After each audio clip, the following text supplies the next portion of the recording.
AP మంత్రి Gudivada Amarnath సీటుపై suspense తొలగిపోనుంది. Pendurthi నియోజకవర్గాన్ని కేటాయించాలని వైసీపీ హైకమాండ్ డిసైడ్ అయింది. జనసేన టీడీపీ కూటమి బలంగా ఉన్న పెందుర్తిలో కాపు సామాజిక వర్గానికి చెందిన అమర్నాథ్ను దించి పొలిటికల్ ఛాలెంజ్ విసిరబోతుంది. పెందుర్తి నుంచి మంత్రి పోటీ చేయడంపై అధికారిక ప్రకటన వెలువడాల్సి ఉంది. మంత్రి గుడివాడ అమర్నాథ్ వచ్చే ఎన్నికల్లో పోటీకి నియోజకవర్గం లేకుండా పోయిందనే విమర్శలకు వైసీపీ పెందుర్తి ద్వారా సమాధానం ఇవ్వబోతోంది. పెందుర్తి సిట్టింగ్ ఎమ్మెల్యే అదీప్ రాజుకు సీటు లేదని వైసీపీ ముందుగానే తెలిపింది. మంత్రికి కీలక స్థానాన్ని అధిష్టానం రిజర్వ్ చేయడం అమర్నాథ్ వర్గానికి సంతోషాన్నిచ్చింది. ఆంధ్రప్రదేశ్లో 108, 104 సిబ్బంది సమ్మె సైరన్ మోగించారు. జనవరి 22వ తేదీలోపు తమ సమస్యలు పరిష్కరించకపోతే జనవరి 23 నుంచి సమ్మెకు దిగుతామని హెచ్చరించారు. సమ్మె నోటీసును ఆరోగ్యశ్రీ సీఈఓ, ఆరోగ్య శాఖ ప్రత్యేక కార్యదర్శికి అందజేశారు. రాష్ట్ర వ్యాప్తంగా మొత్తం 7,000 మంది ఉద్యోగులు 108, 104 తల్లిబిడ్డ ఎక్స్ప్రెస్ లో పనిచేస్తున్నట్లు తెలిపారు. ఈఎంటీ పోస్టుల భర్తీలో వెయిటీజీ కల్పించాలని కోరారు.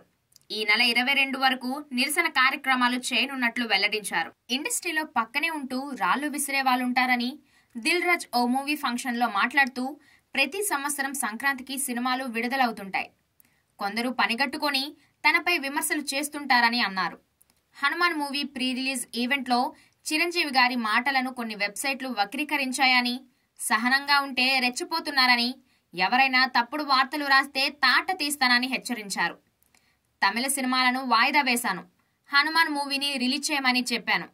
మీ వ్యూస్ పెంచుకోవడం కోసం పిచ్చి పిచ్చి రాతలు రాస్తే ఊరుకోబోమని దిల్ రాజ్ ఆగ్రహం వ్యక్తం చేశారు. తాను వైసీపీలో ఉంటే బంగారం, బయటకు వస్తే స్క్రాపా అని ఎమ్మెల్సీ రామచంద్రయ్య ప్రశ్నించారు. తన కోడలు నారా లోకేష్ భార్య బ్రాహ్మణి ఇద్దరు క్లాస్మేట్స్ కాబట్టి పార్టీ మారానని ప్రచారం చేయడం సరికాదన్నారు. రాజంపేట ఎమ్మెల్యే టికెట్టు తన కుమారుడికి ఇప్పించుకునేందుకు టీడీపీలో చేరానని వైసీపీ తప్పుడు ప్రచారాలు చేస్తుందని, అవన్నీ వాస్తవం కాదన్నారు. టీడీపీ జనసేన సంయుక్త పాలనలో రాష్ట్రానికి మేలు జరుగుతుందనే నమ్మకంతో టీడీపీలో చేరానని, త్వరలోనే తాను ఎమ్మెల్సీ పదవికి రాజీనామా చేస్తానని ప్రకటించారు. సౌత్ కొరియాలో పాప్ బ్యాండ్ స్టార్లకు విపరీతమైన క్రేజ్ ఉంటుంది. అందులోనూ బీటీఎస్ గా పేరొందిన పాప్ బ్యాండ్ ట్రూప్ కు ప్రపంచవ్యాప్తంగా మంచి క్రేజ్ ఉంది. ఈ బ్యాండ్ వారిని ఎలాగైనా కలవాలన్న కోరికతో తమిళనాడు ఈరోడ్ జిల్లాలోని వెట్రిపాడి ప్రభుత్వ పాఠశాలలో 8వ తరగతి చదువుతున్న 3 మైనర్ బాలికలు తమ ఇంటి నుంచి వెళ్లిపోయారు. వీరికి రీల్స్ చేయడం, ఇంటర్నెట్లో కొరియన్ బ్యాండ్ పాటలు చూడటం, రీల్స్ చేయడం ద్వారా డైహార్డ్ ఫ్యాన్స్ అయిపోయారు. తమ ఇళ్లల్లో 14,000 రూపాయలు తీసుకుని చెన్నై బయలుదేరి వెళ్లారు. సాయంత్రం కావడంతో అక్కడే ఉండి 3,000 రూపాయలు ఖర్చు కావడంతో భయంతో తిరిగి ఈరోడ్ బయలుదేరారు. అప్పటికే వీరిని వెతుకుతున్న పోలీసులు వెల్లూరులో ఈ బాలికలను పట్టుకొని తల్లిదండ్రులకు అప్పగించారు. ఇంటర్నెట్ ప్రభావం పిల్లలపై ఎలా ఉందో పోలీసులు కౌన్సిలింగ్ ఇచ్చారు. Telangana CM Congress chief Revanth Reddy hot comment చేశారు. ఏపీకి చెందిన కొందరు అభ్యర్థులు తనను కలుసుకున్నారని, టికెట్లు కోరుతున్నారని ఆయన వెల్లడించారు. ఈ విషయంలో వారికి టికెట్లు ఇవ్వకపోతే షర్మిల ద్వారా ఆయన వారికి టికెట్లు వచ్చేలా చేస్తానని ఆయన చెప్పారు. అయితే ఆయన ఏ పార్టీ అనేది స్పష్టంగా చెప్పలేదు. ఇక ఏపీ సీఎం జగన్తో తనకు వ్యక్తిగతంగా ఎలాంటి వైరం లేదన్నారు. రాజకీయంగా ఏపీతో ఉండే సంబంధాలు, విభేదాలు సహజమేనా అని చెప్పారు. వాటిని కూడా నిబంధనలు, విభజన చట్టం మేరకు ఎలా ఉంటే అలానే పరిష్కరించుకునేందుకు ప్రయత్నిస్తామన్నారు. కడప జిల్లా ప్రొద్దుటూరు ఎమ్మెల్యే రాచమల్లు శివప్రసాద్ రెడ్డి మీడియాతో మాట్లాడుతూ, వైసీపీ ఎమ్మెల్యేలపై పెద్ద కుట్ర జరుగుతుందన్నారు. గత 20 రోజుల నుంచి తన సెల్ ఫోన్ను ఆస్ట్రేలియాలోని ఓ కంపెనీ వారు హ్యాక్ చేస్తున్నారన్నారు. దీనికి 50 లక్షల రూపాయలు డీల్ కుదుర్చుకున్నారని, దీనికి సంబంధించిన ఆధారాలను ఎస్పీ సిద్ధార్థ్ కౌశల్ కు అందజేసినట్లు తెలిపారు.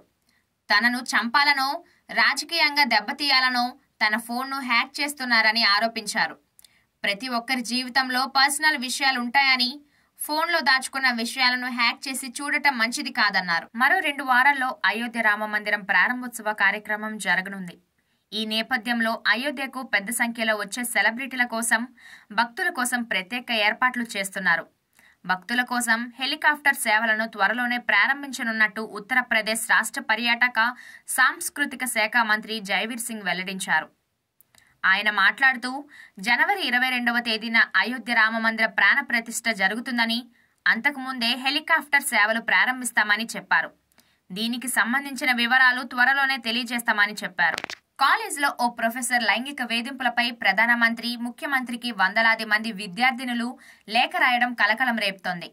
హర్యానాలో సిర్సాకు చెందిన 500 మంది మహిళా కళాశాల విద్యార్థినులు చౌదరి దేవిలాల్ విశ్వవిద్యాలయంలో ఒక ప్రొఫెసర్పై లైంగిక వేధింపులకు పాల్పడ్డారని ఆరోపిస్తున్నారు.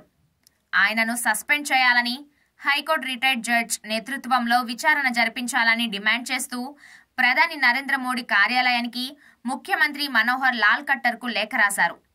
ప్రస్తుతం ఈ విషయం చర్చనీయాంశంగా మారింది. అరకు కాఫీ పేరు చెప్పగానే అబ్బా ఆ టేస్టే వేరబ్బా అనాల్సిందే. ఎందుకంటే దాని ఫ్లేవర్ అలాంటిది. మరి స్వచ్ఛమైన ప్రకృతి ఒడిలో పండుతున్న ఆ కాఫీని ఒక్కసారైనా టేస్ట్ చేయాలనుకుంటారు కాఫీ ప్రియులు. అరకులో పుట్టి దేశవ్యాప్తంగా విస్తరించి విదేశాల్లో సైతం మనసు గెలుచుకుంటున్న అరకు కాఫీ ఇప్పుడు అంతర్జాతీయ అవార్డు గెలుచుకుంది. అరకు గిరిజన సహకార సంస్థకు జాతీయ స్థాయిలో ఉత్తమ అవార్డు దక్కింది. నాణ్యతలో అరకు కాఫీకి దక్కిన అవార్డును ఆ సంస్థ వైస్ చైర్మన్ సురేష్ కుమార్ కి ఢిల్లీలోని భారత్ మండపంలో జరిగిన వేడుకలో కేంద్ర మంత్రులు జైశంకర్, పీయూష్ గోయల్ అవార్డును అందజేశారు. జాతీయ స్థాయిలో అరకు కాఫీకి విశిష్ట గుర్తింపు తెచ్చిపెట్టిన అధికారులను అభినందించారు. భారత పేసర్ మహ్మద్ షమి అర్జునుడయ్యాడు.